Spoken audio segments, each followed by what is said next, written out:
গুলো আমি বড় বড় করে কেটে নিয়েছি, মোটামুটি সব সবজি কাটাকাটি হয়ে গেছে। এবার এগুলোকে ভালো করে ধুয়ে নিই। এছাড়া আমার লাগছে পেঁয়াজ, দুটো বড় সাইজের পেঁয়াজ নিয়েছি, যেগুলোকে আমি একদম ঝিরিঝিরি করে কেটে নিয়েছি। এর সঙ্গে অবশ্যই লাগবে টমেটো, আমি একদম মিষ্টি পাকা টমেটো নিয়েছিলাম, ওটাকেও কিন্তু একদম কুচি কুচি করে কেটে নিচ্ছি। এর সঙ্গে আমি দিচ্ছি আদা রসুন কাঁচা পাকা লঙ্কা পেস্ট। আমি এখানে নর্মাল চাল দিয়ে নিচ্ছি, এই যে আমরা যতটা ভাত খাই ততটাই নেবো আমি চালটা, একদম নর্মাল চাল। এখানকার চালগুলো জানো তো আমাদের ওখানের থেকে অনেকটা আলাদা, এখানকার চাল খুব তাড়াতাড়ি সিদ্ধ হয়ে যায়, কিন্তু আমাদের ওখানকার মতো অতটা মিষ্টি নয়, একটু অন্যরকম খেতে। তাই জন্য এই নর্মাল চাল দিয়ে করছি। এখানে বিভিন্ন রকমের চাল পাওয়া যায়, আমরা ফরচুনের সোনা মাসুরি রাইসটা ইউজ করি, তো সেই চালটাই আমি এখানে নিয়ে নিলাম।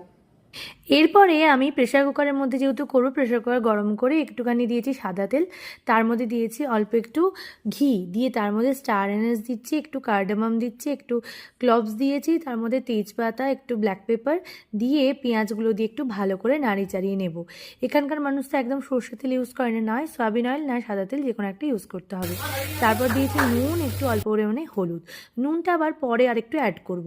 এখন যেটুকুনি পেঁয়াজ ভাজতে লাগে সেটা দিয়ে চিনি একদমই দেয় না, তবুও আমি পেঁয়াজ ভাজার সময় অল্প একটু চিনি দেবো, যাতে আমাদের এই রান্নাটা খেতে ভালো। কারণ আমরা তো একটু মিষ্টি মিষ্টি খেতে পছন্দ করি, তাই আমি অল্প একটু চিনি দিতাম, কিন্তু এখানকার মানুষ কিন্তু একদমই এই রান্নার সময় চিনিটা দেয়।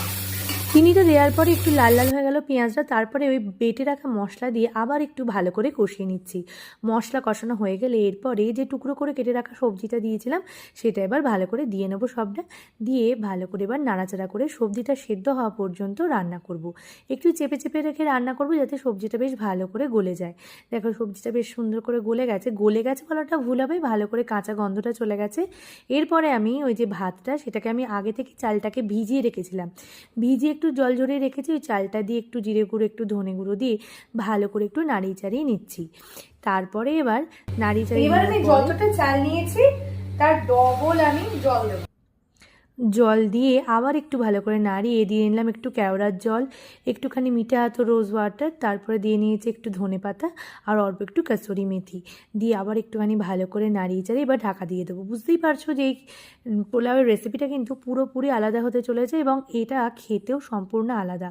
তোমরা হয়তো ভাবতে পারো যে এইসব অদ্ভুত মশলার কম্বিনেশন কেমন হবে, কিন্তু দেখো পোলাওটা হয়ে যাওয়ার পর আমি তোমাদের দেখাচ্ছি কতটা সুন্দর হয়েছে।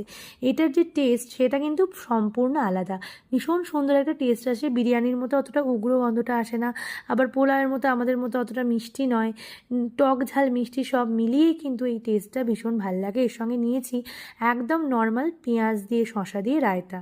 তো এই যে বানানো হয়ে গেছে আমার ভেজিটেবল পোলাও। পোলাওটা আমরা ওখানে যেরকম